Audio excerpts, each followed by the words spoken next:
অনেকেই কোশ্চেন করে থাকেন যে ডেন্টাল ইমপ্লান্ট আমি আসলে কেন করব, ডেন্টাল ব্রিজ কেন করব না, বা হচ্ছে আমরা ফ্লেক্সিবল ডেঞ্চার কেন ব্যবহার করব না। তাদের জন্য বলে রাখি যে আমরা যখন ডেন্টাল ব্রিজ ট্রিটমেন্ট নেই, এটা খুব সংক্ষিপ্ত একটা সময় লাগে, মানে দেখা যায় 10 থেকে 15 দিন সময়ের মধ্যে ডেন্টাল ব্রিজ কমপ্লিট হয়ে যায়। কিন্তু ডেন্টাল ব্রিজের ক্ষেত্রে পাশের যে দুইটা ন্যাচারাল দাঁত, এই দুইটা দাঁত কেটে ছোট করতে হয়। তো অনেকেই দেখা যায় এই জায়গাটা ডিজেগ্রি পোষণ করে যে আমি আমার ন্যাচারাল দাঁতটা আসলে কাটতে চাই না বা ছোট করতে চাই না। সেই ক্ষেত্রে তাদের জন্য বেস্ট চয়েস হচ্ছে ডেন্টাল ইমপ্লান্ট। এক্ষেত্রে পাশের দুটো দাঁত কেটে ছোট করতে হয় না।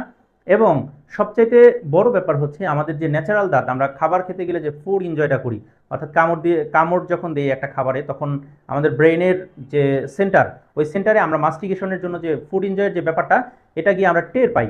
তো দেখা যায় ইমপ্লান্ট করার পর এই দাঁতটা যদিও আর্টিফিশিয়াল, কিন্তু আমাদের একদম ন্যাচারাল দাঁতের মতো ফুড এনজয়ের যে ফিলটা, এই ফিলটা সাধারণত দিয়ে থাকে। পাশের দাঁত কেটে ছোট করতে হয় না। এবং যার কারণে দেখা যায় যে এটা অনেক বেশি অ্যাস্থেটিক হয়ে থাকে। তো এবং ফ্লেক্সিবল ডেঞ্চারের ক্ষেত্রে অসুবিধা হচ্ছে এটা বারবার খুলতে হয়, লাগাতে হয়, অনেক সময় দেখা গেছে শক্ত কিছু কামড় দিলে এটা খুলে আসে। তো বেশ কিছু অসুবিধা রয়েছে। তো এখন পর্যন্ত মানে ফ্লেক্সিবল ডেঞ্চার, ডেন্টাল ব্রিজ এগুলোর চাইতেও অনেক বেশি অত্যাধুনিক ট্রিটমেন্ট হচ্ছে ডেন্টাল ইমপ্লান্ট।